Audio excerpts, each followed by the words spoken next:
Welcome to today's edition of Decentralized TV here on Brighteon.com. I'm Mike Adams, and we now have a new compliance rule here because Secretary Kennedy has said that all Americans should be wearing wearables within the next 4 years. So I thought that just to show our loyalty to the technocratic slave system, that we should have, you know, an obedience show here. So let me bring in Todd Pittner, who's also got, wow, that's a major wearable there. MAGA, baby, MAGA.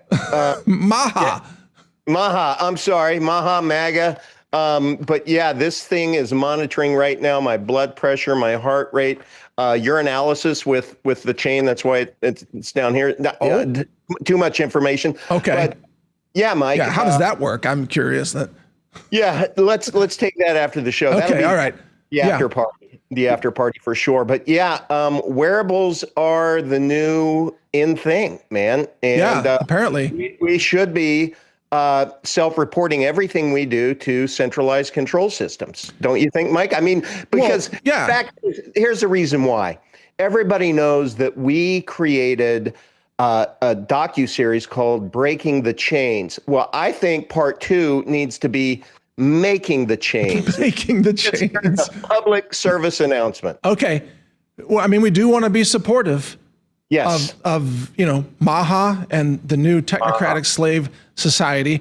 My device is monitoring my blood pressure, my blood glucose, and I'm told that with a free upgrade, it will even allow the government to shock my neck as a form of censorship when I criticize the current regime in power. So if you don't get your vaccines, it's going to shock you. Like, yeah, that's perfect. Yeah, no, that's the Maha rectal implant.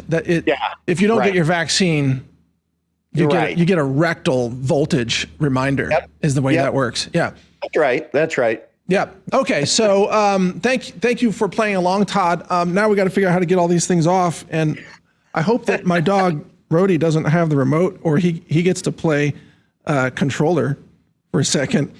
It's funny because I haven't put this on him for months. He doesn't need it because he's well trained. So let's bring in our guest today, who's been patiently waiting and who is going to. He's a champion of health freedom. Yep. He is world renowned in multiple languages, like over 20 languages. His books and materials and seminars have helped literally tens of millions of people beat cancer. And because he understands liberty as well, we're going to get to talk to our guest, Dr. Leonard Caldwell, about wearables and cancer and so much more. So welcome to the show today, Dr. Caldwell. It's a pleasure to have you on. It's always a pleasure to be with you guys, and thank you for having me on. Well, thank you. So you don't mind being with two, like, you know, crazy collar wearing guys here today. That's okay. I have seen worse, believe me. Yeah, I'm sure. Well, you know, anything for the demonstration, but you look really incredible today, Dr. Caldwell. And is there a theme with the tie and the jacket and the shirt? Not really. I just wanted to be uplifting and positive and give just people something nice to look at, because there's so much bad stuff to look at. And I think we need to just be more uplifting, more positive, and more colorful. Well, we are definitely achieving that today together, opening up with a little bit of humor. Okay, so let's do this. The topic today is, to start with, wearables. As you know, Secretary Kennedy is pushing this now. And Casey and Callie Means, who are in the administration, have a financial interest in companies that make wearables. And Secretary Kennedy said that HHS is going to spend millions of dollars in advertising wearables for the American people, saying that it empowers you. But let me start off with the first question, then Todd, you can take 2 and 3 beyond that. But Dr. Caldwell, when people are wearing these surveillance devices, are they empowered or are they enslaved? What's your take? They're basically enslaved, but most of all, they are mentally locked up, which is, from the point where I'm coming from, believing and having proven that cancer is a disease based on mental and emotional stress. This is a stressor that's really horrible. just the entire thought of it can make people sick, really sick, not just give them a cold or flu, but if you have no hope, and that's a part of hope, if they take your hope away because they take your freedom away, and freedom is the main ingredients for health, that you feel free, that you feel you are yourself, and not that somebody is basically measuring your energy level, and whenever you are low, they're going to hit you with something. And on the other hand, they can just forcefully put you into a hospital if your levels basically go down or over a certain amount of measurements, and there's really nothing you can do about it if you somehow agree to this issue. I would never do that for many, many reasons, and I would never allow anybody to measure my child or my wife.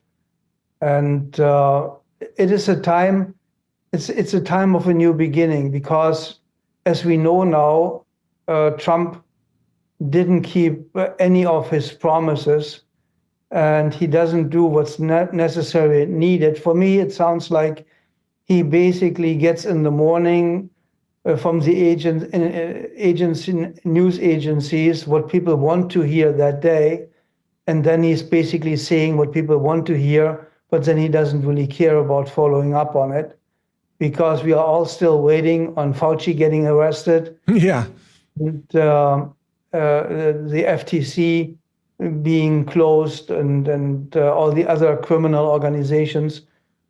All of this is basically already a variable that you cannot wear, but where the information from the variables will end up.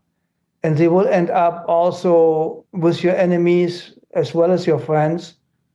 See, but with your enemies, it's the easiest thing. I mean, Todd knows here in Florida, they sprayed the deadly fog that made everybody sick. Yep.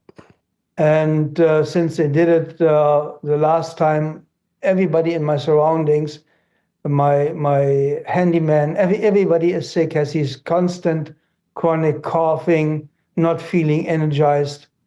And basically, that's when they can force medicate you, saying, oh, your life is in danger. If you have a wearable that's sending information saying, no, your energy level is so low for such a long time now, we have to vaccinate you, otherwise you're not going to make it.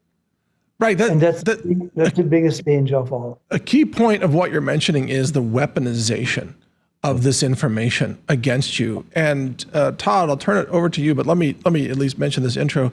Yep. Your heart rate, your blood sugar, your blood chemistry, your mental state, these are very intimate details.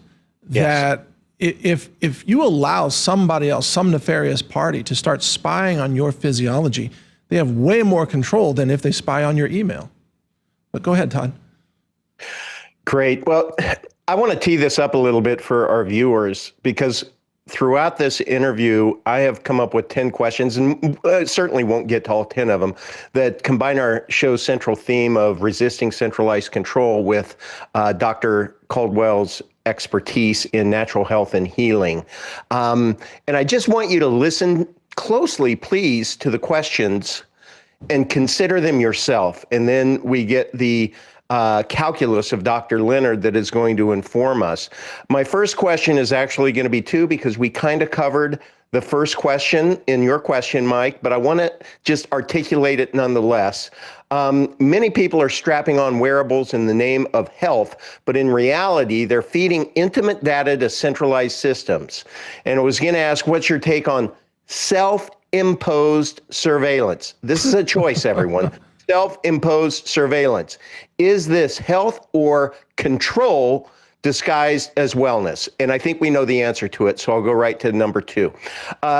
Dr. Coldwell, do you believe that constantly monitoring one's vitals via digital wearables could create some kind of a health anxiety or even a psychosomatic illness? Can overtracking become a self-fulfilling prophecy of sickness? Definitely, Todd. The main thing is you can create also a form of paranoia just by knowing that somebody gets your constant data. Imagine they know everything you do anyway. They know from your cell phone or whatsoever what TV shows you are watching. Then they measure your heartbeat. They measure everything that gives them the information, how you feel about the subject matter that you watch. And most of all, they also will always know where you are, of course. And this is a completely different issue for people that are mentally not really 100% stable, because there is people also, basically, it's like the movie Ghostbusters, people feel like watched or somebody else is there. Mm-hmm. And then the most dangerous part of all of this is basically that you can get a knock on the door. They say, oh, we are from the CDC. We just saw your heartbeat is so high, and we really need to basically incarcerate you, put you in a hospital, inject you with all kinds of medication and, of course, vaccines, because it seems like your immune system is low or your oxygen level is too low, and we basically need to interfere. The mental and emotional danger that comes out of this kind of just knowledge that you know that somebody knows these intimate things about you is can be very, very stressful and dangerous for certain people. I want to add, just to underscore what you said there, Dr. Caldwell, that remember that the CDC and state health authorities have been crawling around the sewers of America, claiming to swab sewage with PCR tests, claiming that there's an infection in this neighborhood because they're monitoring your stools, okay? So anybody out there who thinks, oh, they won't monitor you, they're already doing it. They're just doing it in the sewers. It's just more convenient for them to put something under your skin that can detect, whatever markers. It could be heart rate, like Dr. C says. And then in the state of New York, do not forget, in the state of New York, the state Supreme Court said that health authorities in the entire state can come to your house, kidnap you, take you away, put you into a concentration camp against your will, even if they suspect you might have been exposed to any pathogen they name with no due process. Wow. So where's that going, Todd? I mean, think about it, right? It's nuts. And a lot of people look to the white coats for a PCR test, right? And I think after 100 shows that you and I have done, Mike, people can come to decentralized.tv to get an NPCR test, because NPCR test, because we can coach you out of this if you just pay attention and watch. But what happened, Dr. C, to listening to our own bodies? I mean, from a natural health perspective, is there danger in becoming overly reliant on external devices? The main problem really is there are already so many neurotic people in this world, and most of all in America, because they breed them here that way. They brainwash them to be neurotic and non-functional. And if you have somebody just listening to his or her own heartbeat, that can cause to some kind of psychological reaction or problems. The entire state of health has to do with everything is frequency and vibration. So if you vibrate on the wrong level, then something will go wrong and your body will go wrong with your health or your capability to think or make decisions. Most of all, you will start hearing voices probably, and you will be manipulated and think it might come from the inside, get a certain urge, as we know with I think it was a 21 picture in the movie theaters 20, 30 years ago, when they all of a sudden showed you a Coke bottle and a popcorn that you didn't see really cognitively. So subconsciously you saw it, and then all these people got up and got a Coke and popcorn. And this is basically very easy to manipulate. The second you get also somebody into a panic situation and add a little bit more it's very easy to create a nervous breakdown or a neurotic reaction. So therefore, these people can be just put into a loony bin in a mental institution. Now, just for their behavior. Let me add a follow-up question on this. Dr. C, you and I both know about, spectroscopy analysis of chemistry, and I think it's only a matter of time before they miniaturize spectroscopy to have a small little blue light laser or something in this device, shines into your skin, and the reflecting frequencies can then tell the device what molecules you have flowing through your blood. So at that point, then, the corporation or the government can start to see when you've been drinking alcohol. Are you taking birth control? Are you abusing recreational drugs?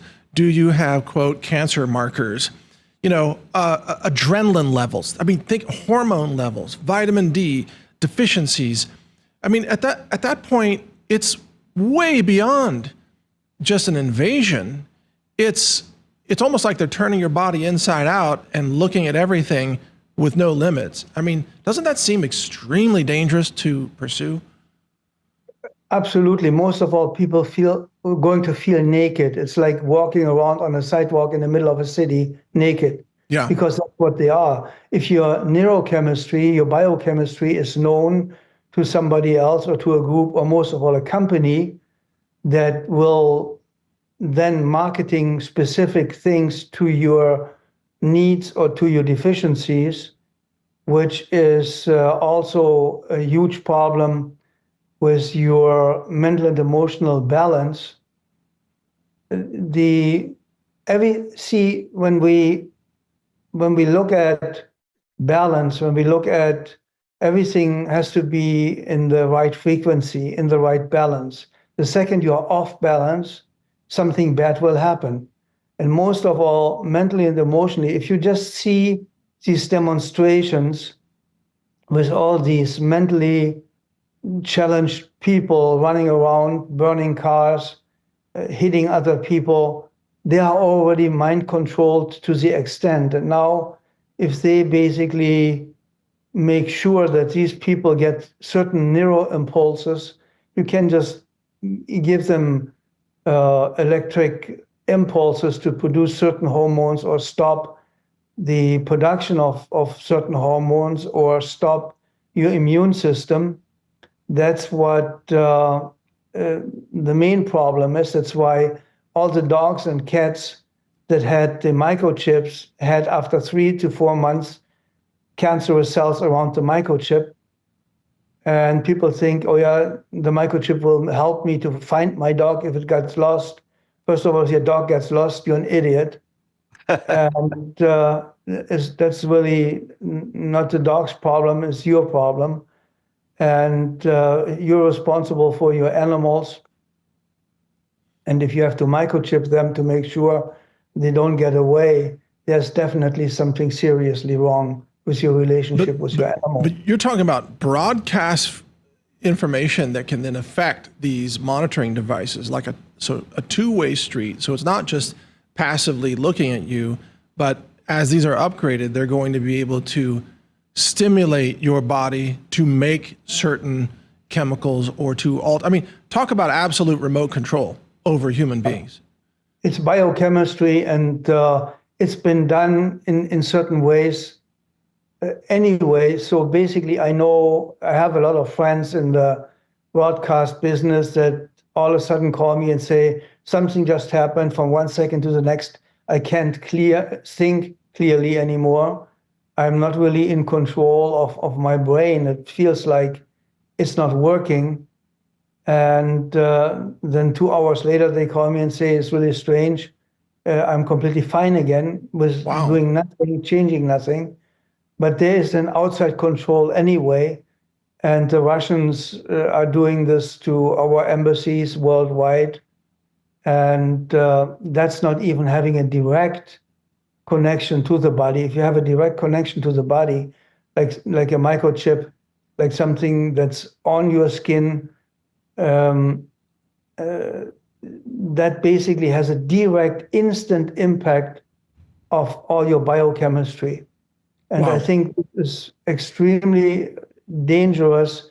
Let's say you got vaccinated and you have myocarditis, and they want to get rid of you. There's a certain stimulation that lets you just get a heart attack or you get a stroke. It's really easy to produce with the technology today. Well, go ahead, Todd. So, Doctor, most wearables communicate via Bluetooth or Wi-Fi. Technology is increasingly criticized for their EMF exposure. In your view, what are the long-term effects of bathing our bodies in this radiation 24/7, especially on sensitive organs or the brain? Basically, there's, in my opinion, to 100% a change in your nervous system, in your entire neurology. The organs is the second and third part, but your neurology, your brain, your nervous system is going to be always influenced by any kind of frequency. And this is where the danger is, because the frequencies or the Bluetooth devices are getting stronger and more susceptible. And most of all, they send everything out that they receive. So they receive it, but they send it out too. And that means we have a direct impact. Basically, the deformation of your cell is basically what cancer is. Cancer physically is a DNA damaged cell that produces daughter cells around itself to protect itself from the immune system. So basically, to damage your cells with frequency and vibration is the easiest thing ever. Wow. And to have it on or in your body is like becoming a part of you. You cannot even, at the beginning, there might be a way to filter it out, because the body, what nobody really understands is how strong our immune system is. That's why so many people survived the deadly injections called the vaccination, which is just a death shot, just a attempted murder. But our immune system also survived all the chemtrails and everything in the food, the food dyes and everything we are eating and breathing every day. And the other subject is, of course, the frequency from Bluetooth operations, etc. And that has to 100% a damaging effect on our neurology, our nervous system. So I imagine MS, Parkinson's, Alzheimer's will go up like crazy if that will ever happen. You know what underlines all of this, though? I mean, if you think about it, I remember, Mike, there used to be a stopwatch that we would use if you wanted to run and see how fast you run, what your heart rate was. You'd put your fingers on it, things like that. Yeah. There is a true, and I want everyone to hear this, there is a true biological cost to convenience. Convenience is what we all aspire to. Can the nonstop data, Doctor, the data transmission from these devices disrupt circadian rhythms, endocrine systems, or even our DNA repair processes? Doctor? Yeah, absolutely. And very easy, actually. If you just think about the 5G network, and actually most phones are not on 5G, they're just 5G enabled. Because I believe if your phone is running on 5G, after a couple of hours, you have some serious problems. Wow. Like all these people in Wuhan did not die from any virus. They died, 22 million people, if I recall this right, died the same second the 5G network in Wuhan was turned on, because it was the first city that was completely working with 5G and 5G enabled. And basically they said that 22 million people never used their phone again after they turned this on, and when all these people died, that they then said it was from a virus. It was basically an electronic virus, because virus just means poison, and it doesn't really mean if it's a physical element or if it's basically a frequency. There's no difference. You can shoot somebody in the heart with frequency, and they have the same wound like you shoot him with a bullet. You know, I'm sorry to interrupt, but this is related to that. When people say, "Oh, you guys are just talking conspiracy theories about these devices," need I remind our entire audience that in the current war in the Middle East, it was Mossad that turned pagers into explosive devices. And they remotely detonated all the pagers in Lebanon. Remember that? And it blew off people's fingers and hands. It's it's a horribly evil thing to do, is to weaponize civilian technology. I mean, that's a crime. That's a war crime. But that's a separate topic. That happened. So if you think that they can't weaponize these devices against you, or even put little explosive charges in them, I mean, that has happened, right?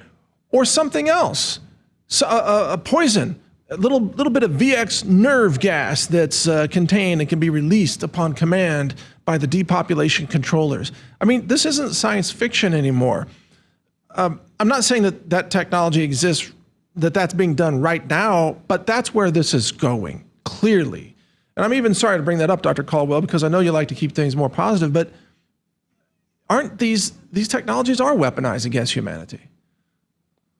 Basically, everything they create right now is there to control us more and more efficiently. The entire world, as it looks today, basically after Trump got us into World War III, is basically all about control. And control begins with the individual. If I control your data, if I control your emails, I basically control your business life. And if they control our data, they control us, because they know exactly what time of the day we have a low, a high, when are we ready to fight, when are we aggressive. And so it's very easy to basically, every time somebody gets more positive, gets stronger, to give an impulse of pain so that the nervous system connects it creates a neural association between pain and being aggressive, active, trying to do something, trying to change something. And it can be trained to completely shut this off. Wow. You know what? Because I always want to bring it back to the positive, Mike. Let me just posit this, because you brought up conspiracy theorists. You know, the best part about being a conspiracy theorist is that you don't have myocarditis, Mike. Yeah, and increasingly, you don't even have to explain your theories, because they all keep coming true. I know. You know. Hey, doctor, so we have our concerns about the centralized control of health data collected through wearables. Could this lead to digital health passports, medical mandates, or AI-driven health policing? Yep. Yeah, it will be a part of the total control, and it will be connected to your money. It will be connected to digital currency, which is definitely coming. And then all your vaccine data will be connected to it. So there will be basically facilities or government facilities you cannot enter if you don't have a certain clearance. Right. From your body, from your wearable, that you are vaccinated, that you are not a danger to the people in the building that you are entering, because they all make this all up. They see there is no objectively, there is no data that they can conclude leads to certain behavior. They just make this up. So they basically can just make up, or you are in a state of mind where you're an endangerment to your environment. So we take your gun rights away. We don't let you in here. And we basically forcefully put you into a mental institution for evaluation, where they give you all kind of psychopharmaca, which means you're not the same person that leaves as you were when you came into these institutions, because they really destroy the mental and emotional health in these kind of treatments, procedures, or tests. I think the greatest con that began in 2020 was the brainwashing that I am an asymptomatic silent assassin and I am going to kill my grandma. Right. Right? I mean, that was brilliant. You have to give these Druid Babylonian bastards credit. They're really asymptomatic really carrier. Well, and yeah, that was such thing as an asymptomatic illness to begin with. right, exactly. But where you were going with this, Dr. C, and what I want to continue to ask is the denial of access to society that can be inflicted upon you based on what these devices are reading. So you mentioned certain examples, but I want to add more to that. Number one, you can be fired from your job. You could be denied health insurance because they say you have a pre-existing condition that they picked up on your device. In addition, you can be denied entrance to a grocery store. Everything that they did during COVID with the lockdowns and you can't enter, you need a vaccine passport, all this, that was just a pilot run, right? And when they have the ability to monitor you and tie that in, and they'll pass some emergency act because they'll say, oh, there's a new Ebola, MERS, VARS, H5N1, whatever, and that's circulating. Now everybody has to be on these monitoring devices, and the vast majority of people will go for it. They will hook themselves up. This is like the central bank digital currency of medicine. They'll pay for it themselves. They will. They'll subscribe to it for the benefits of being able to, board an airplane or go to a grocery store. It's what's extraordinary. Or that somebody calls you that you have to have some heart rate regulating medication. They call you on your cell phone and say, listen, here is where you need to go. That's what you need to get from the pharmacy. This is what you need to take and right now. And if you don't do so, they might take your driver's license away. And that's right. Most of all, the social credit score will be directly implemented in all of this. The more data they have on you, fluent data, the more dangerous it is because you're not yourself anymore. You're not in control of your own decisions. So for now, you can make a decision if you take a painkiller or not. If they tell you no, your pain level is on a very dramatic height, you're losing control. If you stay there, you have to take, like say, Oxycontin or whatever. And after 3 pills, there might be a dramatic change in your body chemistry. Your biochemistry is so easy to destroy or to manipulate. I used to do this with before I knew hypnotism is really bad, it's a crime against humanity. I was working as a clinical hypnotherapist, and you wouldn't believe what's possible to do to a human mind that then transforms the physical body or appearance. You can make somebody look sad or sick. You can create, and that's what I saw with Professor Tepperwein. He was the leading expert for hypnotherapy in Europe. He put a cold dime, just a regular dime, on somebody's hand and told him, this is a burning piece of coal, and the person developed literally a burn blister. Yep. For no reason. It's basically only happens into your head, like voodoo only happens in your head.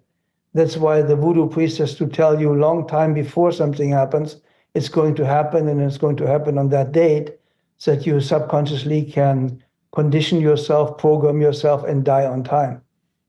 Yeah. Well, okay, exactly right. But this is sort of a technocratic hypnosis. So it's a combination of the hypnotic spell of, like that Secretary Kennedy is saying, that you'll be empowered and this will improve your health. That's like casting a sorcerer's spell combined with the technocratic surveillance technology that we have right now that always uploads it to the cloud. People need to remember, and Todd and Dr. Caldwell, remember 23andMe, people sent in their saliva for genetic testing, right? and they gave them their name and their address and their phone number and their email and their password and everything. And then 23 and their credit card. And then 23andMe went bankrupt. And then it's auctioned off to a biotech pharma company that then takes possession of all the data that now is about your genetics. Well, that's nothing compared to what's coming. And don't forget that there were many law enforcement cases where police went to 23andMe with a partial DNA protein sequence and said, run this against your database and tell us who matches this. And they went and served search warrants on people's houses because of a partial DNA match. Wow. Think about that. It's extremely easy to manipulate, to leave somebody else's DNA somewhere. Absolutely. But that's an example of this technology turns your body into a witness against itself. So it's a total violation of Fourth Amendment rights and Fifth Amendment rights, violation of due process, but it's a spiritual violation, isn't it, Dr. Caldwell? To turn your body against your humanity is to fracture your psyche. You become your own enemy of the self. You are godlike. We are all godlike when we are born. And the more of these artificial kinds of interference we have, the more we lose our godlikeness. See, my system is called instinct-based medicine system. It's the highest cancer cure rate in the world based on 3 independent studies done of 92.3%. And if I really want to, and somebody is really ready to, I can cure every cancer patient in about 12 days. And they need to know, of course, want to cure themselves and just follow my instructions and really go a hard route of self-finding. But on the other hand, what I think is very dangerous is somebody that's a flip-flopper like Kennedy, to have the power over this kind of data, or if people should get vaccinated or not. That's our own decision, and it needs to be based on our own instinct. And you cannot tell me that anybody thinks to get a wearable or an implant of any kind that sends or receives data, feel comfortable with it. So you will not feel comfortable with it, therefore it's not the right thing to do. The second your instinct tells you, be careful, be aware, we don't even recognize how often in our life we have been saved. Our life has been saved by our instinct, having the feeling, oh, I should drive a little bit slower. This curve coming up looks very strange, or there might be water in the curve, and you drive slower, and then you see all of a sudden you would have run, if you have been just a little bit faster, you would have run into a deadly obstacle. And since I believe in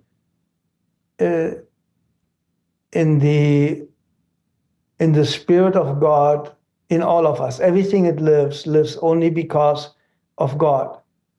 And the part of us that is godlike is our soul, and our soul is driven by our instinct. And I can tell you,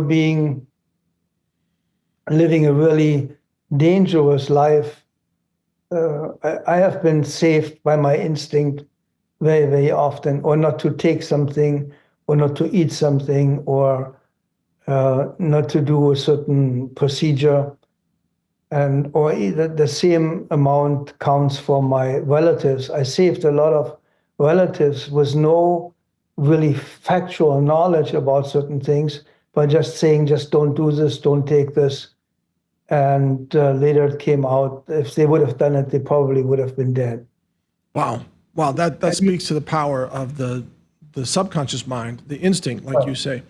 Let me give your website, Dr. Caldwell, for people who want to find out more about you. It's drleonardcaldwell.com, and the word doctor is all spelled out, and Caldwell is Coldwell. So drleonardcaldwell.com. And can you just give us a brief description, Dr. Caldwell, of some of the things you have available? Oh, look, here's the interview that we did with you last time. Some of what you have available in terms of resources for people to learn. Yeah, basically, I have nothing to sell, really. The website is just an informational website about what I did, when, where. That even as a 20-year-old, I was already teaching the largest health insurance companies in Europe, and I have 26 best-selling books that's up to in 29 different languages. And people can really follow me. My website, 50yearsdrc.com, will tell you basically what I did in my life and achieved and could have proven. Also, I worked with a lot of top athletes in gold medal winners of the Olympics, and I personally was over 30 years very active in martial arts, 9 years in a row world champion of full contact martial arts. And this is all the things I'm trying to teach people, like real self-defense. Real self-defense really has not really much to do with your physical ability to fight. It has more to do with your mental state. And in my martial arts schools in Europe, I had school classes for women, not to be a victim, because then you attract, of course, the perpetrators, and they feel your weakness, and then you are in deep trouble. And it's a mental and emotional state you have to be in to protect yourself. And most of all, it's a decision. You have to make a decision. You cannot. I trained a lot of boxers in my life, and there's a boxer that wants to survive the fight. He will never win. And there's a boxer that's out there to look good in the ring. They will never win either. And then there is the boxer goes in there to win the fight. And it's a mental attitude. It's basically based on your own decision. And your decision-making process needs to be, nobody is going to control me.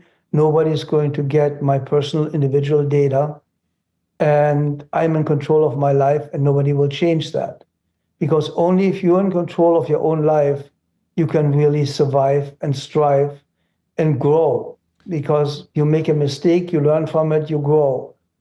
If somebody, even with a positive intent, try to keep you from making a mistake, it's like having a child.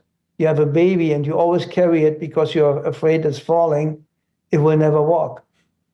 And so that's what needs to happen. It needs to start walking, falling, getting back up and learning from it. We have to walk through life and fall, and we have to learn from it. And we most of all have to learn that nobody else can do it for us. Nobody can heal us. The IBMS system is basically a help to self-help system, where I have an app where my three basic, I started out with the world leading expert for stress-related illness, burnout syndrome, and management disease. And my book, Stress Root Cause of All Disease, or Stress the Silent Killer, is extremely successful still today, and came out, I don't know, 30 years ago. And it's all based on making you understand who you are, how great you are, that you are a child of God. No matter, I mean, look at any religion. Every religion basically tells you are a child of God. And as a child of God, you have all the attributes God has, and you can use it if you are willing to do this, if you choose to do this, if you choose to believe in yourself, in your God-likeness. Exactly. Exactly. But the main issue is, by the destruction of churches. I listened to some of your sermons and I really liked them, Mike, and giving people foundation of religion and hope. And I think it's very, very important what you do there. But the most important part is the self-reliance. Yeah, absolutely. And thank you for bringing that up about, organized religion and churches and so on. Whatever I teach, and for this show, it is about decentralizing yourself, getting out of the grip of, in this case, as we're talking about today, big tech and big medicine and big government. But there's also, big church institutions that also don't have, your best interest at heart, but although that's a separate topic. But let me say this, and I'll ask Todd to weigh in on this first. It seems like we live in a society today where people are using Chat GPT so much that their brains are rotting. The younger generation in college now is barely engaging in any writing whatsoever. They just use AI to do all their writing. And then people use technology like augmented reality or VR goggles or AI-generated content as a replacement for reality. And they don't spend time in nature every day like all of us do. We all three of us, we grow food, we walk in nature, we have animals, all three of us, we share that. We have that connection with reality. But we live in a world where fewer and fewer people have that connection. Now they are cyborging themselves. So Todd, what do you think about that concept? And then what's the next best answer or question to formulate for our guest along those lines? Are we losing our humanity? I think creating cyborgs of ourselves, I think these wearables are a Trojan horse.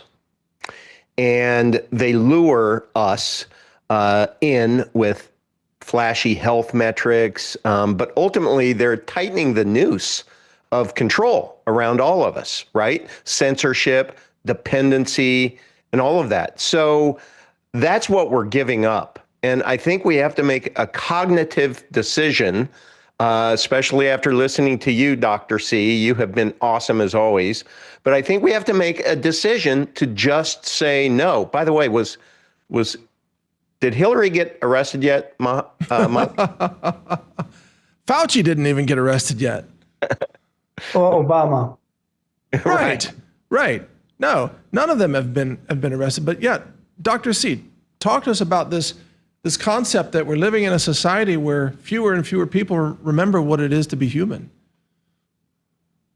It all went down worldwide, mainly in America, when we lost honor, dignity, and pride. And this is kind of like who we are. If you have a sense of self, that's why religious fanatics are so dangerous.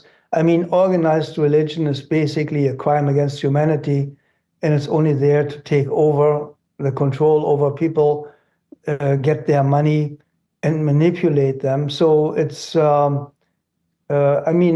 grew up in evangelical, and my parents and grandparents were churchgoers, which I don't go because I don't believe that God is in a building, in a specific building, because I know that God is everywhere, because I have seen God working in hospitals. I got people out of a deathbed that had supposedly 2-3 hours to live, and I took them out, and they were fine for decades after that.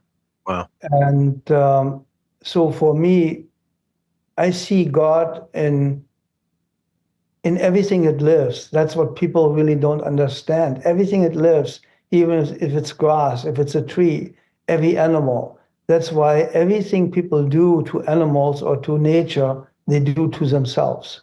At the end of the day, since we're all connected, we're all one. So every evil thing you do to yourself. You cannot even do anything to somebody else without doing it to yourself. That's why if you tell somebody you're a nice person, or I love you, or you give somebody an honest hug, this is basically the greatest gift you can give to somebody else.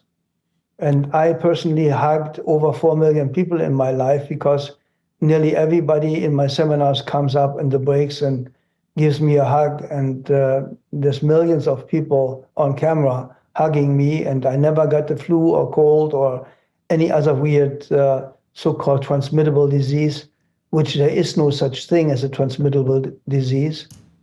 And you can only be healthy or you can be sick based on your attitude and your attitude. The moment you don't allow that, the moment you don't allow any negativity, any negative change happening in your body or your mind or your emotional world, it cannot happen. When everybody in my life My mother had liver cancer in a terminal state when I was very young, hepatitis C, liver cirrhosis. All 68 of my cousins died of cancer. All 4 of my grandparents died of cancer. My father died of cancer, and they all said, "Oh yeah, cancer is genetic. It's only a matter of time when you get cancer." And I told them, "I will never get cancer. You can do to my body whatever you want. I will never develop cancer because I have to develop cancer. It cannot just appear." And that's what I learned very, very young in curing my mom from liver cancer, hepatitis C, and liver cirrhosis when I was still a teenager. And you just need to have the energy. That means the hope and the feeling of independence. If you feel dependent with a wearable, for example, there might be a false sense of security, thinking, oh, if something is wrong, the government will tell me or the government will help me. That also means you might not even get an organ transplant if you need one, because they look at your data and they say it's not worth it. And it's like life insurance. Health insurance is one thing, but you might not get life insurance, so your family might not be protected if something happens to you. Well, one of my concerns in this too, and I know we're getting close to wrapping up this on time, and so thank you for your time flexibility, Dr. Caldwell. But one of my questions is that people will have a metric that they see, when they log into their account, and they can see something that the device has surveilled in their body, and it's a metric. And then they'll start chasing that metric at all costs, right? It's kind of like chasing clicks on social media, and people start posting nonsense just to get clicks. I can see a lot of people sort of becoming addicted to these implants or these surveillance devices and chasing that metric, and then going to insane levels to alter that number so they can post that number online for their friends. Look, I achieved this or whatever. And that just can be easily manipulated with a false perception. There's a placebo effect, which is basically the scientific approach to voodoo. And the placebo effect is real. And I can prove that to everybody who doesn't want to understand or believe that. Everybody has a certain impact of the placebo effect in daily life. They tell you in the news, in every single news you watch, they tell you about there's a certain illness, there's a certain flu, there's a certain outbreak. Yep. You're very, very prone to get this, because the people that never heard this information might not have getting it because they are not open to it. And there was a doctor that told me when I was very young, I just really don't know who it was, it says you can only get an illness when you know how it works. Interesting. Wow. Okay. That's how the flu season starts, with the very first advertisement for flu medication. It's all a big psyop. So Todd, you get the final question for our guest today. It is a psyop. So Dr. C, what final warning or insight would you give to people, especially those trying to live naturally and freely, about the long-term consequences of inviting these devices into their lives and onto their skin? We are biological beings. That means we should be and stay biological to 100%. It's like if you have a surgery, you cannot be unsurgeried. So before you have a surgery, really, really think if you really want to do this to yourself, because you can never be normal again. You can repair everything as long as there is no physical damage done to a surgery. You need to be staying as normal and natural as possible. Stay away from any form of manipulation, because manipulation is one of the main forms of cancer and mental and emotional disease or illness developments, because we all need to feel whole. There needs to be a balance, and this balance cannot be reestablished after you had a major surgery. If they take your lymph nodes out, telling you there might be cancer, whereas your lymph nodes are basically your physical immune system. You have 4 times more lymph liquid than blood. So if they take them out, your physical immune system is gone. and nothing can bring this back. I can teach you how to get the function back, but not how to regrow the lymph nodes. On the other hand, if somebody has a gallbladder surgery, after 10 years, he basically has a new gallbladder already because the body makes sure that will work. And I think I told you, Mike, once we had a guy that said when we were just young, studying all kind of weird things, he said, listen, everything you're saying is BS. Bring me 5 of the most dangerous snakes you can find and let them bite me and nothing will happen to me. And that's what we did. There were doctors there, they had anti-venom, they had all kind of precaution. And he got bitten, and they were really like copperheads and black mamba. And after sweating for 20 minutes and meditating, he got up and he was completely fine. And I said to him, how in the world did you do that? And he said, if you don't let it into your body or let it accumulate in your body or work in your body, it can't. And that's how I built my system, the IBMS system, the instinct-based medicine system, build it on, I don't allow this. It's kind of like the analogy of these vampire movies. You have to invite the vampire, otherwise the vampire cannot come into your house. Same thing with your body. If you don't invite the deformation, the illness, the negative development, it cannot go there. So you need to see yourself always powerful, healthy, and the more powerful and healthy you see yourself, the healthier you're going to be. That mind body. Don't allow the breakdown. Well, exactly. And that's why they run so many psyops, in order to infect the mind so that people's minds make it real. I noticed that all the people flooding into the hospitals in 2020, in the early days of COVID, it only happened after the media started reporting that COVID was infecting everybody. And then it became sort of self-perpetuating. But let me give your website again as we wrap this up today. It's drleonardcaldwell.com, all spelled out there. As you can see, there's a lot to learn from there. Dr. Caldwell's got a lot to offer. And Dr. Caldwell, I really want to thank you for taking the time today. This has been another extraordinary conversation about decentralized health and medicine. For having me. But let me say something about the people you referred me to about buying gold. I bought gold and silver for the last 40, 50 years all over the world. The company that you are dealing with is the most wonderful company I ever worked with. They are fast, they are reliable, they don't let you run through stupid things. And I got my gold within 3 days. Wow. And very nice treatment, very nice information, really, really good people. I got it through metals with Mike.com. And I think the company is called now Battalion. I'm not really sure if I pronounce this right. Yeah, correct. Thank you for bringing that up. It's metalswithmike.com. I've got the website here, and it takes you to Battalion Metals. And yeah, they don't play games. They don't do bait and switch. They just give you very competitive pricing on trusted. They only carry 7 world mints, the top mints around the world that all the mints as well, Dr. Caldwell. That's what they deal with, and they get it into your hands. So self-custody. But yeah, thanks for mentioning that, Dr. Caldwell. I'm glad you're a customer. Yeah, I mean, it's very important for people to deal with companies they trust.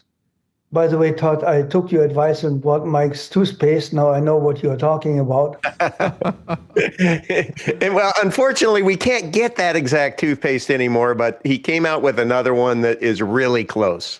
Oh, yeah. Okay. Yeah, that was because I really love it. My wife loves it, and I said Todd said so. Let's order it. Well, it's just our formulations are aligned with everything that we talk about here, Dr. Caldwell. Avoiding the toxins and keeping it very natural, nutritious in terms of supplements and foods and so on. So, yeah. And look, as a result, all of us are way ahead in terms of health and wealth compared to the people that just go along with all the psyops. And think about it. They're taking pharmaceuticals and vaccines and holding dollars all day. So they're losing their health and their wealth every single day, whereas listeners of our show are gaining every day.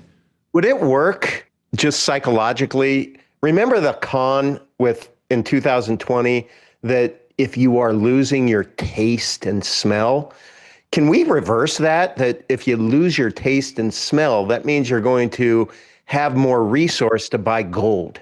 I don't know. Let's flip the script on these guys. Well, basically, if you buy more gold, over time you can buy more food, because it's a win-win experience. I mean, I'm buying gold for 50 years, and I'm very happy about it, and I never regretted buying gold or silver. I don't really like silver. It's too heavy, too hard to transport.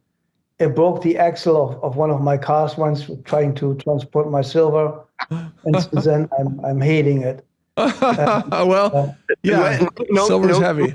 Note to our audience: that's a high-class problem. Yeah. Well, if you said you broke your axle with gold, then I would say, wow. Yeah, that's a lot of gold. But no, we're all fans of metals here as well, and we're fans of your work, Dr. Caldwell. And thank you for empowering humanity and bringing back that the power of God and creation is within each one of us. We are all children of God, and these systems of technocracy and medicine and government, they're trying to isolate you from the God within you. So thank you for bringing us back. That's basically the main problem. The moment we lose contact to source, which is God, we lose us, we lose life, we lose the energy of life.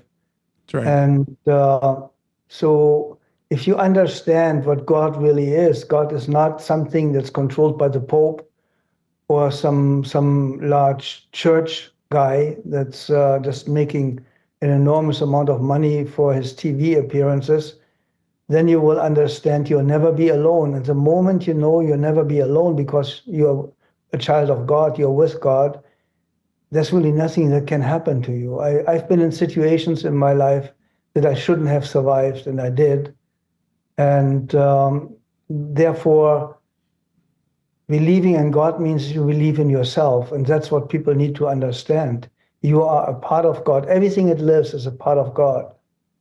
And so when I was younger, I was always laughing about tree huggers. And my sister is an avid tree hugger. And she definitely changes after she hugged the tree visibly. You can really tell something changed here, something is different. And accepting life, loving yourself, getting up in the morning, looking into the mirror and saying, you are somebody, and I'm alive, I love myself, which is very, very important, to always tell yourself, I love myself, and never have self-talk like saying, oh, I'm an idiot, or I always mess this up. It never works when I do that.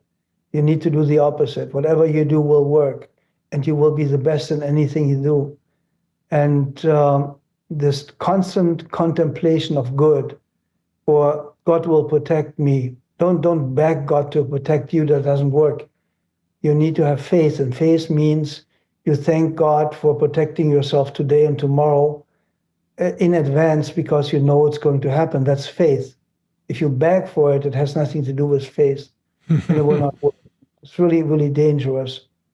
It makes you weak and dependent. And, really good point. So when I get up in the morning, I say, I thank God for this wonderful, happy, healthy day, and that he protects me, my property, and my loved ones, and leads and inspires us all day. And I'm just thanking for what I expect or know it's going to come. Beautiful. I'm not begging for it. That you should never do that. Well said. You have a child, you don't want your child to beg, hey, daddy, please give me food. That's absurd. If we are children of God, we just need to expect to be protected and provided for. Yeah, you have to do your own part, but it will come if you do your part. That's a really important point. If we are children of God and God gives us the power of creation, we don't have to beg. We simply have to have clarity in what we are asking the universe, how the universe to cooperate with us. It's not begging. It's actually just understanding that we are part of the cosmos, and the cosmos can work in our favor if we have clarity with our intention, and also working through love, right? So I'm glad you mentioned that. Dr. Caldwell, we're going to have to wrap it up here for today, but I love how you ended this on such a positive note of consciousness. Me too. Yeah, and love, and also real empowerment. Whereas Secretary Kennedy says you're going to be empowered by, wearing all these technology devices. You are saying you're going to be empowered by understanding that you're a child of God and that you have the power of consciousness and creation and spontaneous healing. That makes a lot more sense to me than battery-operated surveillance devices. So thank you so much, Dr. Caldwell. Thank you, guys. It's always fun being with you, with like-minded spirits, because the world is so full with the opposite. But we cannot be damaged or held back by these people. It's like Kennedy. When I talked to him in Palm Beach, I figured out he's arrogant, and arrogant only goes with stupidity. You will never have a high IQ person that's arrogant, because we all know where our limits are and who we really are, where our worries are, our fears, and that we are vulnerable. And so arrogance, it's not really, it doesn't say in the Bible, it doesn't mean it, pride comes before the fall. It means vanity comes before the fall. And that has to do with arrogance, and it will always lead to some bad stuff. Well said.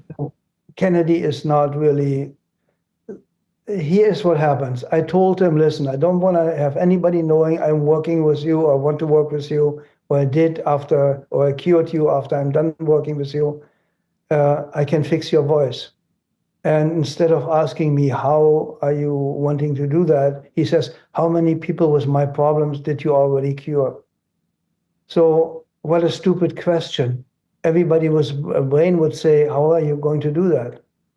How will this work? And so it's not like I wanted any recognition. I said, I don't want recognition for that. I just fix you, and that's it. And it would be the easiest thing for me to do. In 2-3 hours, you would be fine and speaking completely normally. Wow. Okay. Well, that's, that's too bad he didn't take you up on that. Because not everybody understands why he speaks the way he does. I hear from people questioning. They think he's 20 years older than he is because of the way his voice sounds. It's not his fault, but as you say, there is a pathway for healing on that. But we're going to need to wrap it up there, Dr. Caldwell. Thank you so much for joining us today. It's been a pleasure, as always. Thank you so much for having me. It's always fun with you guys. And Todd, you need to send me your email. I wanted to help you when you got hurt by the hurricane. And then I asked Mike, and Mike says, oh, you're already recovered. But I couldn't get the direct way to you. Thank you very much. Oh, yeah. I'll have my producer share contact. Yeah, that would be great. Thank you, Doc. Thank you. All right. And by the way, I just want to end that you gave me a real gem. At bottom, I'm a wordsmith at heart. I really love words, how they're properly strewn together. And you said constant concentration on good. Yeah. I love that. And I want to thank you for just planting that seed, because that says so much. And I'm going to exercise that muscle again and again and again, Doctor. I like that. And it becomes over time, after 21 days and 21 repetitions, it becomes a habit, and the habit becomes reality. That's the habit beautiful. Forms reality. That's beautiful. Right. That's right. Okay. Well, we create our own reality, folks. And you just got a glimpse of some of the secrets of how to do it. So thank you, Dr. Caldwell, and thank all of you for watching today. We're going to take a short break. Todd and I will be back with the after party discussion right after this short break, so stay with us. Join the official discussion channel for this show on Telegram at t.me/decentralizedtv, where you can ask questions or offer suggestions of who we should interview next. Also be sure to subscribe to the email newsletter on decentralized.tv, where you'll be alerted about 1 day in advance of each new upcoming episode, before it gets published. On Decentralized.tv, you'll also find links to our video channels and social media channels across all platforms, including Brighteon, Rumble, BitChute, Twitter, Truth Social, and more. Check it all out at Decentralized.tv. All right, welcome back, everybody. This is the After Party. And Todd, I'm wondering if one of these days very soon, remember during COVID when if you weren't wearing a mask, you would get yelled at. I don't remember that because I never wore a mask. Oh, wait a minute. Yes, everybody yelled at me. Everybody yelled at you. I imagine there's a day coming where if you don't wear the wearables or whatever they look like, I mean, they're going to be smaller than this, people are going to judge you and yell at you and ostracize you. I mean, it seems like that's just right around the corner. You know, it's a great point, Mike. This is a virtue signal. If you think about it, that's what these are. Everybody who wears these are all just like, just on top of my health, you know? Right. I believe the science. Yeah. Yeah. And they're also the ones that had the N95 masks and double masks and wore them in their car and they look down upon you. I don't know. You just can't change stupid, Mike. No. And you know, it's funny, during the relatively recent riots in LA, where National Guard and law enforcement fired tear gas, I saw some videos of some people wearing N95 masks who were shocked to discover that it doesn't block the tear gas. Oh, that's funny. So it's like, dude, you wore a mask to a tear gas event. I mean, it's completely insane. Or people complaining they got shot near the eye with a paintball from law enforcement. Like, you shouldn't, number one, be there. And if you are there, wear eye protection. I mean, we do at the shooting range. It's called eye pro. I mean, yes. Somebody's shooting paintballs, you got to have some goggles. Come on. Yeah. But again, back to the NPCR test, Mike. Well, here's the thing. I just think that folks watching this show to its completion, and thank you if you're still watching and you watch these after parties. You know, I have this UNA Biz Telegram group, and there's most of them, a couple hundred people have come through here, Mike, and I get feedback that they really enjoy these after parties. That's great. Thank you, folks, for watching. But the fact is, we need to do what we can to reclaim our health sovereignty. So, Mike, I had one more question I wanted to ask him, but I would like to ask you because you are the health ranger. So can I pretend you're Dr. Caldwell? Well, I will do my best. There's no replacement for Dr. Caldwell, but I'll give you an answer. Okay, great. So how do you, how do you recommend people reclaim their health sovereignty in a world being seduced by biometric tracking and AI-driven diagnostics? What's the natural health alternative to this technocratic approach? Well, there's a really great answer. Chinese medicine, in TCM, traditional Chinese medicine, those practitioners learn two things, which is tongue analysis and pulse analysis. Wow. And if you go to a Chinese medicine practitioner and you have them look at your tongue and have them feel your pulse, what I want the audience to understand is they're not just counting your pulse, which is all that Western doctors do. They just count it. In Chinese medicine, they feel the quality of your pulse, whether it's feathery, whether it's strong, the rising edge of the pulse and the falling edge, and the different qualities, and also the natural variation of the rhythm of the pulse over time. Did you know a Chinese medicine doctor can outperform MRIs and CAT scans and all that stuff by just looking at your tongue and feeling your pulse? They can very often diagnose key, symptoms or diseases. Yeah. So go ahead, finish. I interrupted. Well, look, the bottom line is there are natural, non-intervention, non-tech ways to get a better sense of what's happening in your body. And the number one thing is to learn, like actually tune into your body yourself. You can feel your own pulse right here, and you don't even need to use two fingers. If you want to give the proper signal to the government, you can use one finger. and you can get your pulse and send a message at the same time. So is that your inner FU artery? Yeah, it's the FU artery, right? Or actually it's the FAFO artery, the F around and find out. Yeah, so that's how that works. But you don't need all this tech to be healthy, right? No. I mean, you just have to stop eating poison all the time. Yeah. It's a virtue signal. That's what it is. So let's get out of our egos and stop building ourselves up based upon the observation of others and what we do. Just live life locally, man. Be healthy. I do have a question, though, because that intrigues me about Chinese medical doctors.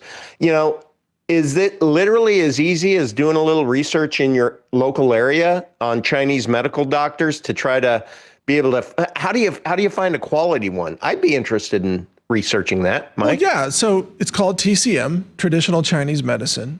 Okay. And it's probably very easy to find. In many states, including Texas, TCM practitioners are licensed by the state medical board. Okay. And that's true in most states, but not all states. So it does vary state by state. You can check that situation out. And I'm not even saying that licensing is always the best measure of whether a TCM practitioner is good or not, because the medical boards are all heavily biased towards pharma and vaccines, right? Yeah. But you got to understand, Chinese medicine has been around for 5,000 years. Yeah. They didn't have MRIs and technology and lab tests.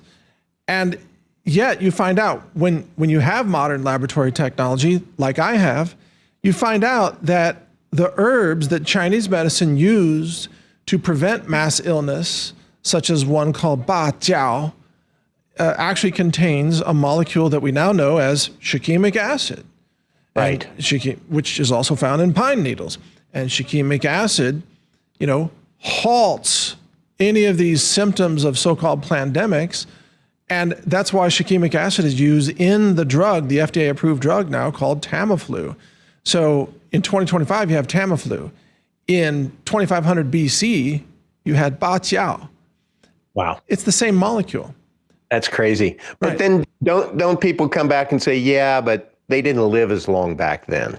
No, that's a distortion of the, look, a lot of infants died because of malnutrition. And then that brings down the average lifespan a lot.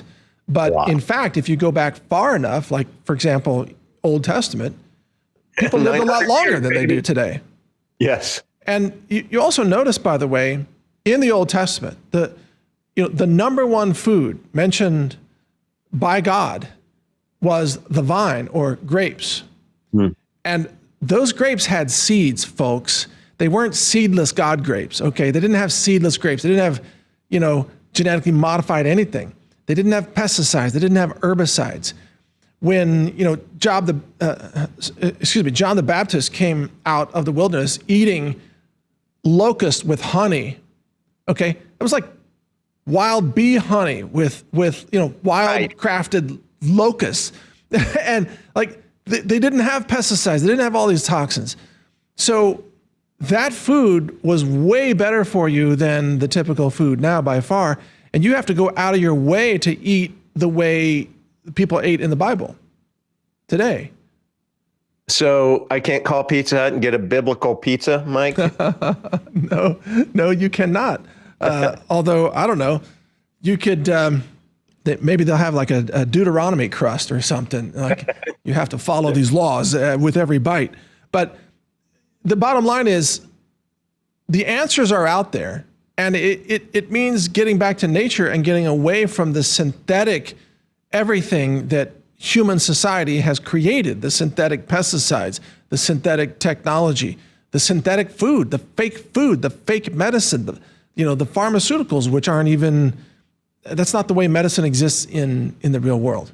So yeah. I'm not saying that there isn't a place for things like, painkillers or antibiotics or anesthesia for emergency medicine. Sure there is. But I'm talking about day-to-day living. Yeah, absolutely. Coming from the Health Ranger, folks. That's right. That's right. Well, yeah, you're going to get a little dose of health in every episode for sure. But it's always in the interest of decentralization. Did you know, Todd, that published studies show that primates self-medicate with natural medicine found in the forests and jungles. Did you know Really? that? Oh, yeah. Smarter than us. They are smarter than humans. So, I mean, you can go out there and find those studies. If they have an infection, they will go get leaves that have antibiotic properties. They'll chew them, spit them out, and put them on the infection.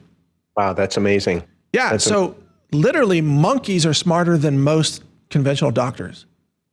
Right. So speaking of research, Mike, tell us about Enoch, because I think you are really, really close, right, to releasing all of it? Yeah, very cool. All right, so folks, let me bring it up. If you go to Brighteon.ai, let me bring it up here, and you can join the wait list right here. Give us your email address, or you can just wait for it to launch. It's launching shortly, and in fact, Todd, you've been given early access to it, so you've already seen the interface. My team has been testing it for months, and we've made some major improvements. But here's what's critical to know about. We're releasing 2 different AI engines. One, I mean, they're both free, don't get me wrong, but one is accessible through a browser at Brighteon.ai. This engine is our best engine, and it has achieved 80% alignment with our knowledge. We call it reality-based testing. So it's 80% aligned with reality. Whereas your typical AI engines like ChatGPT are only 10 to 20% aligned with reality. And they'll spew out all kinds of falsehoods about, viruses and vaccines and COVID and, elections and whatever. Yep. So we've achieved 80% alignment. But then we also have a free downloadable version that's about to be launched as well.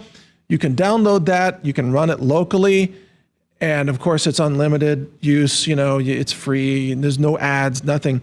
That engine has 50% alignment. Okay.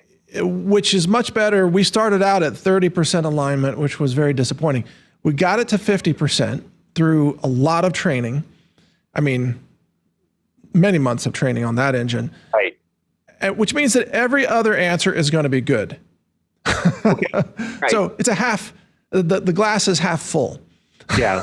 But I think a lot with all of this what goes into it is successful prompt engineering, right, Mike? I mean, we really think about the questions you ask, and you lead the witness a little bit based upon what you really, really want them to feed back to you. If you are a good prompt engineer, you'll get 100% of what you want out of it. Okay. So that means, for example, if you're trying to say, what are the anti-cancer properties found in everyday fresh produce? Right. Okay. Then it's going to give you that full list, it's going to give you exactly what you want. But if you ask a very generic question, like a true false, like, is fresh produce any good for my health? Right. You're going to get a crappy answer. Yeah. So you have to be specific at what you're wanting out of it. And can you also let people know that the one that you gave me access to, the difference between that and ChatGPT is that I'll ask a question and then it emails me the response, right, Mike? Correct. For now, because we don't know the demand load, because it's free, there's no registration required, there's no membership required, nothing. You just go to the website, and so it's rate limited. That's how it's free. It's rate limited. Okay. Now, we do have a VIP version for our store customers that's also free and not as rate limited, and basically almost unlimited rates. But for the free to the public version, it's rate limited, and that means that your question goes into a queue, and then they get answered in the order they were received, and then the answer is emailed to you. Right. And right now, that email is sent in 5 seconds. But if a million people start using it, it might be, 5 minutes or an hour, depends on the load. In my first test, I just said, what is a wearable, just to be able to have my first question in there. And I didn't get an email back. And then we talked before the show, and everybody should be aware of this. If you, when you start accessing this, is check your spam folder or your correct. Because I know it's going to be right there. It could be, this email could be perceived by an email client as spammy, possibly, which also depends on what question you asked too. Ah, good point. Right. So the answer that you get in your email, like if you asked it, like, what are the best products for beating, breast cancer, let's say, and then it gives you a bunch of products for beating breast cancer. Your email client might say, well, that looks like, a product promotion for breast cancer or something. Oh, good point. Right. Yeah. So just the inside advice is check your spam folder because it comes fast. Yeah. Right now they're coming very fast. And the thing is, we're also going to build up the infrastructure of this. So we'll scale it up more and more, which means it'll be a much smaller wait time. And again, right now the wait time's nothing because we haven't made it public yet. But NVIDIA also has a lot of new hardware coming out. We are in the queue to be able to purchase that hardware that will make this thing blazing fast. So surely by the end of this year, I'm hoping NVIDIA will have that hardware out and then it'll be 50 times faster. That's amazing. Yeah. Great. Well, I can't wait. I mean, I have become addicted to ChatGPT 4.0, or is it 4.5 now or whatever. And I am a fairly good prompt engineer and I get good answers back that are interesting to me, right? So I'm not asking the questions that I know they're going to give me answers back. It's really more for just practical purposes, right? With a food forest or with whatever. Yeah. But man, the additional level of confidence that knowing that once I get, full access, really good at this and just start, I'm knowing that you're going to start with 80% of the right answers with or without you being an expert prompt engineer. That's big, Mike. Yeah, it is a big deal. And so that's like 4 out of 5 answers are going to be good right now on that engine. And these are very tough areas where there's tremendous bias in the base engines, areas of vaccines, of finance and monetary policy, history, the truth about 9/11, right? Yep. Every engine in the world. In fact, 9/11 is one of the best tests for how propagandized an engine is. Okay. You ask it, like, what's the cause of the collapse of World Trade Center 7, that third building? Yeah. Every engine out there will tell you that, it just collapsed because it was on fire, which doesn't make any sense at all. No. But they're all programmed to say that. Right. Our engine will give you a far better answer, more, obviously more nuanced, and also more true. Right. But there are many examples like that of certain topics, like vaccines being one of them, or herbal medicine. And typically you'll get all these crazy guardrails from the mainstream engines where you say, hey, what herbs can help me prevent cancer? And they might give you some answers and then they'll say, but make sure that you go talk to an oncologist because that's the only authority that can give you. That's right. That's right. Yep. We got rid of all that bull crap. Their qualifier, CYA, yes. Yeah, we got rid of that. So what we do instead is we just have an overall disclaimer, like this is experimental, verify all facts, anything critical, just do additional research. Right. Yeah. If you're an NPC, use ChatGPT. Just kidding. Maybe I should find out if there's an NPCR swab test or an instrument I can buy where we can check people if they're NPCs. That would be so funny. I mean, I can tell you right now because my view is that 98% of them are NPC. So most people are going to test as a NPC, Mike. But 2% who are watching this show, though, they test negative for NPC. Right. But I think just asking somebody to swab themselves for the NPC test would be enough to know that they are confirmed as an NPC. Oh, that's funny. So if you do the swab, it's a positive test. You test positive for NPC. And we will mail you a card that'll allow you to access your grocery store without any qualms or complaints. Yeah, exactly. It's just people's belief in all of this false junk science that is our modern medical system is just bizarre. Like, for example, one guy, instead of sending in his own saliva to 23andMe, he collected saliva from a gecko. And he has a drooling lizard, right? So he gets the gecko spit and he sends that into 23andMe, and it comes back, oh, you're like, 3% Austrian, you're like 2% African, 1% Native American. It's like, oh, my gecko is multicultural, That is hilarious. Yeah, you would think if it had any legitimacy at all, you would think the test would come back and say, dear John, thank you. Your test has been successfully completed. How's your life as a lizard? Right. Like that would be credible. That would be credible. You would think you'd be able to tell what species you are. Right. Especially reptilian. If, imagine all the UK leaders, they send in their samples, it all comes back reptilian, You're related to Hillary Clinton. You're like an actual David Icke reptile creature, running the British government. Right. That would be a use of the PCR test right there, if we could identify the reptiles. But everything else that it's used for is just bunk. Anyway, look, as part of decentralization, we also teach financial decentralization. And I was very happy that Dr. Caldwell mentioned our gold and silver sponsor, metalswithmike.com. But when you have assets, you gotta protect them. And the best way to do that is what you have put together, Todd, with your deep dive. It's now 2 years, I think, almost into the UNA project. Yeah. I'm going to bring up your website while you tell our audience about it. It's my575e.com. You got it. Since we started talking about it on the show less than 2 years ago, we have well over 200 people who have acquired their UNAs. And I was having a consultation this morning. I was speaking with this woman. Her name was Bev. And there isn't one person who has ever given me any feedback that they have regretted moving forward with this. To the contrary, the private Telegram group that we have is literally, it's just an amazing community. And I didn't intend for it to become that.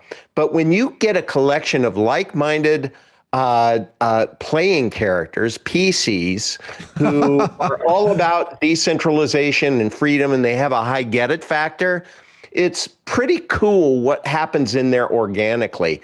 And that happens, people who, I had somebody email me saying, hey, dude, how can I get into your private Telegram group? And I'm like, well, you acquire a UNA. That's just for those who have acquired the UNA. He didn't realize that. But what I would recommend people do, Mike, is on our last show, June 24th, I would like to recommend, if you have not watched that yet, that is the episode where you and I talked about, our takeaways from the last 100 episodes that we did. And that was a very popular episode itself. Amazingly popular. And I've had so many consultations from people who watched that episode. And then, but that's a place to where we talked a lot about the UNA. So considering the fact that people who have hung in this far with this show, I want to be respectful for that. No need to go into an incredible deep dive on the UNAs. We help you keep more of what you earn. We help you protect your private property. We'll help you protect your gold, your precious metals. If you are into crypto and you don't operate a UNA, that's a mistake. But go back and watch our last episode and just consume that. And then, of course, it's really simple. My575e.com. There's a 90-minute interview with the subject matter expert worldwide. Dennis Gray is his name. I interview him on my website. It's there for you to it's for free. Just go and become self-educated. And then there's a 11-page PDF that has the 32 positive attributes of operating a UNA. Download that, print it out, have a conversation. And then what usually happens, Mike, those who are right there, they may have a question or two, or may have some unique situations in their life. Just book a consultation with me through the website. It is $150, but as everybody knows, when you have a consultation with me, most people move forward with it and you get that right back, Mike. I just say deduct it off of the investment in the UNA. So I'm trying to make it really easy for people to get educated with it. I've told you this on sidebars, Mike. I don't sell these. I educate people on this entity. Yeah, and speaking of education about this topic, see, right now, like we teach decentralization financially, which means you got to get out of this collapsing currency, which is the dollar or the euro or the yen. They're just collapsing, right? Yep. They're all going to go to zero. Yep. Not all at the same time, by the way. I think the euro goes first. I hope the interesting. Huh? I hope the euro goes first. You hope the euro? Well, you may get your wish. But to get off grid financially means to get into other assets. It could be crypto, hopefully privacy crypto.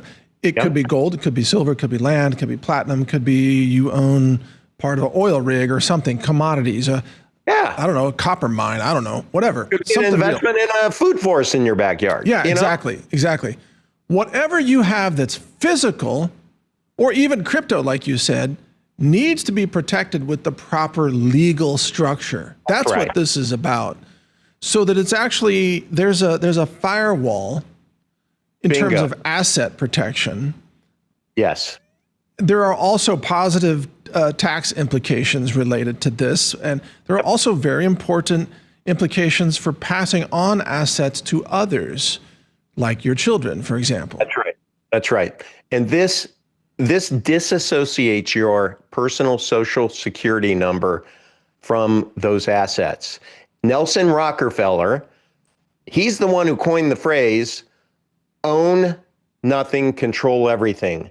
And I guarantee you that the Rockefeller Foundation, that wasn't created, Mike, because they are benevolent souls. That was created so that they could protect their property, they could pass it on without tax consequence. It's a way where they could create their, personal liability is a big one with these entities. There are just so many things that you can do with it that, frankly, a lot of people who acquire it and then get into that Telegram community are just like, wow, I didn't know you could do that. And that's just because people are talking about what they just accomplished, what they just did. Yeah.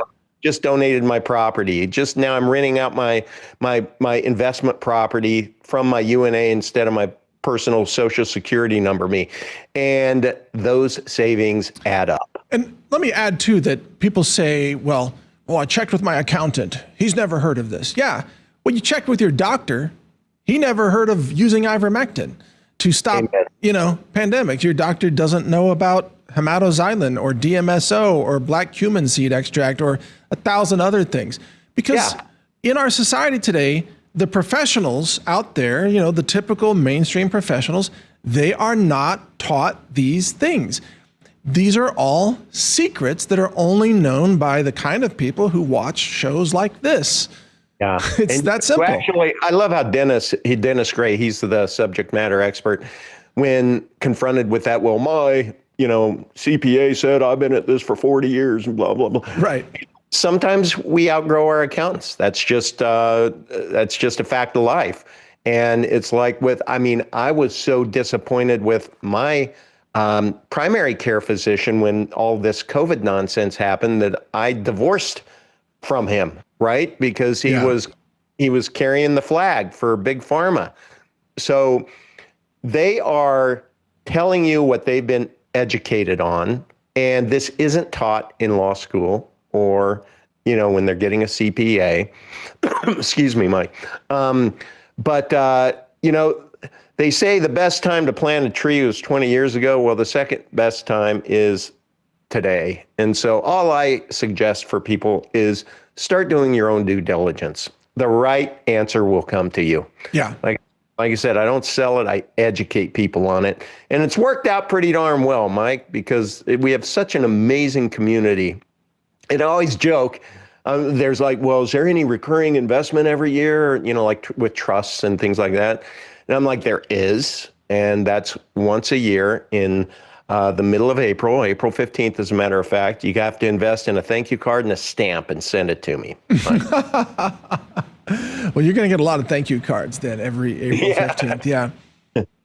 But it's much easier to fill out a card and mail it than it is to fill out all those forms. Amen. Yeah. All right. Well, thank you for letting me chat about that, Mike.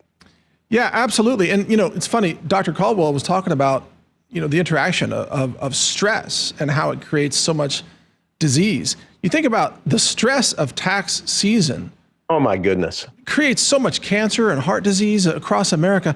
Just taxing people actually causes healthcare costs to skyrocket.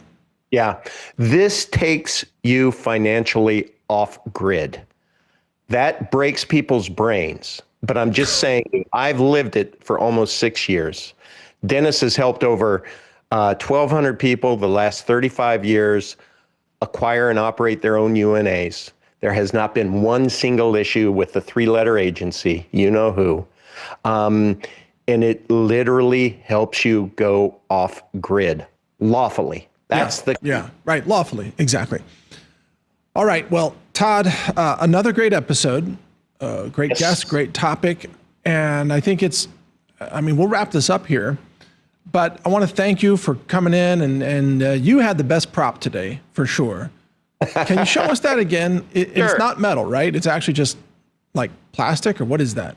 I went out, Mike, to my garage, to where I have the Halloween stuff, and I found this, and I thought, oh my gosh, that's perfect. It looks like our Breaking the Chains logo for our docu-series. So this was great. No, it's very, very light. It's very light, huh? Because it looks so authentic on camera. Yeah, it does. It does. I mean, that was fun. Well, what I appreciate is you suggested it, and I don't have anyone else in my life that brings me back to my,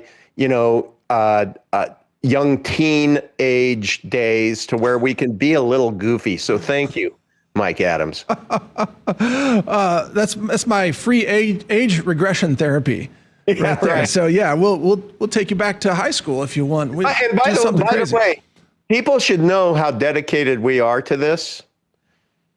You, Mike Adams, literally did not have any kind of vehicle to get from your ranch to your studio. We canceled this. We canceled it. I contemplated canceling it because I had couple of major hernia repair Monday, but I'm standing up here after a fairly major surgery. Why? Because we love you guys, and we are going to continue to bring you decentralized living strategies for the next 100 episodes, if you'll have us. Yeah, and thanks for bringing that up. And I had to reboot my vehicle like you reboot Windows. And by rebooting, what I mean is I had to pop the hood. So it stopped recognizing the key fob just completely. Wow. And it took me a few minutes to troubleshoot this, but my nickname locally is Mike Guyver, like MacGyver, right? Because I usually can solve all these problems. It's a shocker. And sure enough, I popped the hood, do a hard disconnect of the car battery. And I took the voltage, it was 13 volts, so the battery's fine. And I did a hard disconnect, waited a couple minutes, reconnected it, boom, reboots the car. All the electronics, everything, and then it recognizes the key. So, beautiful.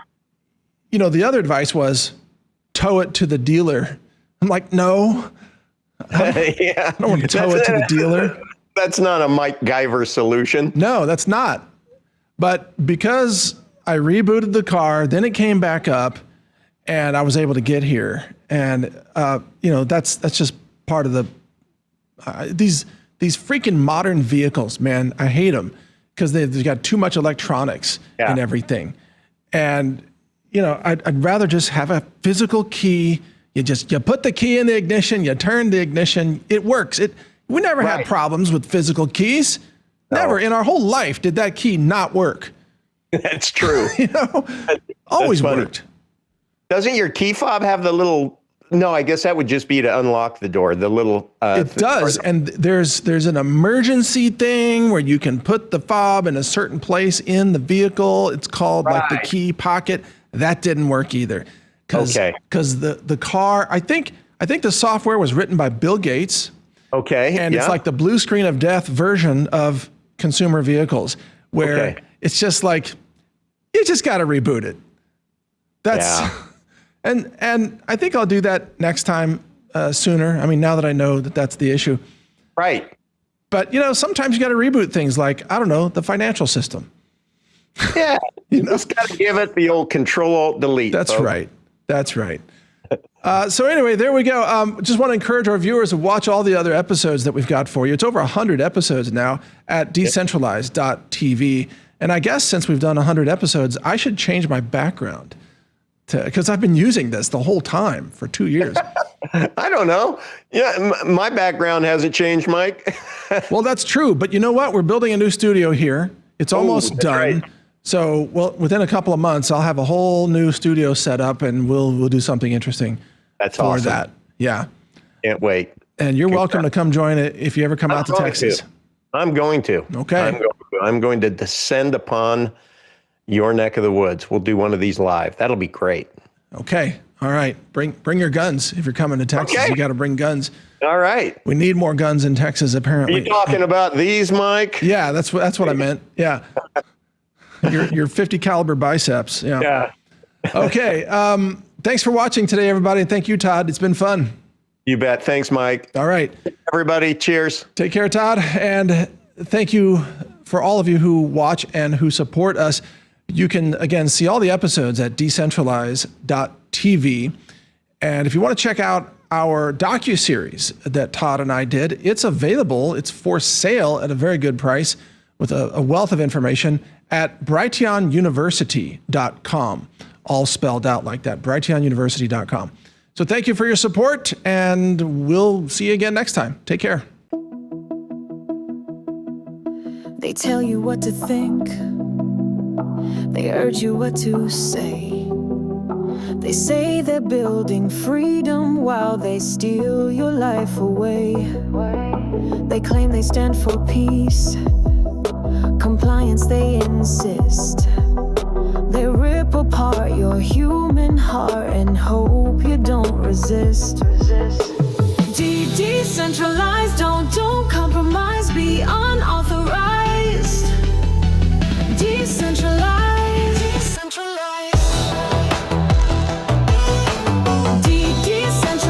got to realize, don't decarbonize. Decentralized, decentralized.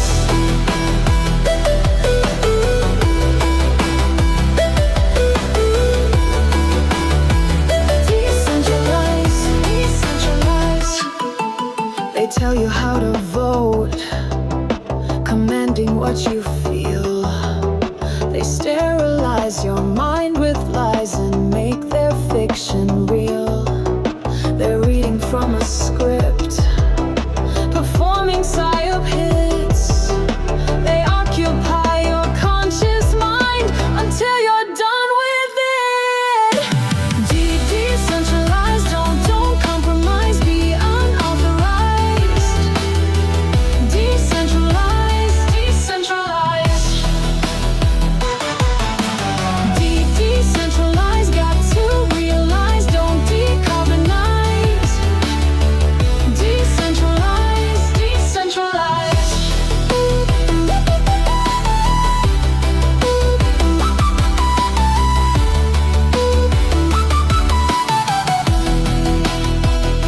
You're living in a Truman Show, but only the red pill can know. The things you see are really there, but no one is aware. Decentralized, don't compromise, be unauthorized. Decentralized, decentralized. Decentralized, got to realize, don't decarbonize. Decentralized, decentralized. Decentralized, decentralized. Open your eyes. Open your eyes. Decentralize.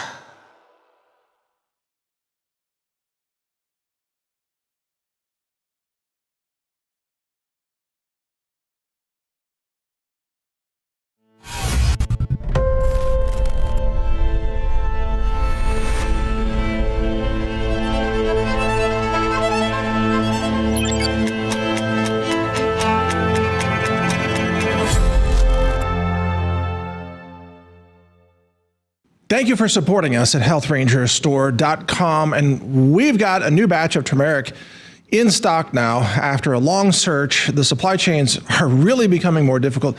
And turmeric, as you know, is often contaminated with lead. So, of course, we do mass spec elemental testing for lead, cadmium, arsenic, mercury, and other elements. We found an ultra clean batch and we have it available for you now. I have it on my desk. We've got turmeric root powder.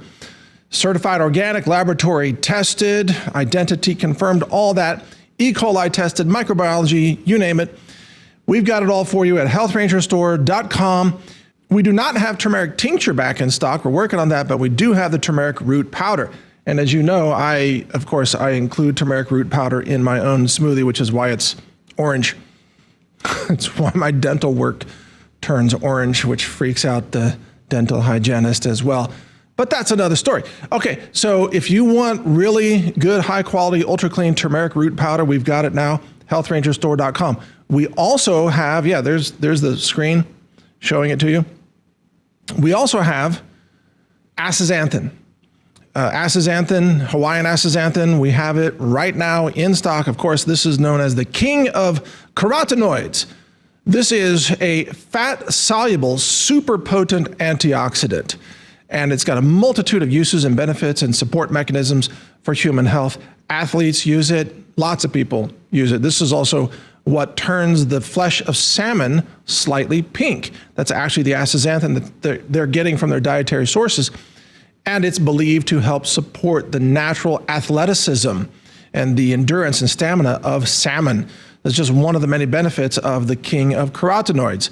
Now, astaxanthin is in a dark bottle because it's sensitive to light, but it's very potent. You only need either 2 or 4 milligrams per day. We've got that available for you right now, healthrangerstore.com. We also have a supply of NAC in stock, N-acetylcysteine, which of course helps support the body's normal detoxification process with outstanding liver support and glutathione and so much more. So check it all out at healthrangerstore.com. Turmeric root powder, astaxanthin capsules, as well as NAC, all in stock right now, plus hundreds of other items that are also certified organic, laboratory tested, non-GMO, and we don't use synthetic, colors, fragrances, fillers, garbage, none of that stuff. Nothing like that. Ultra clean products for home, for health, for personal care, for nutrition, and also for long-term food storage, for emergency preparedness. Check it all out at healthrangerstore.com. And thank you for your support. We appreciate you very much. We couldn't do this without you. Thanks for watching. Take care.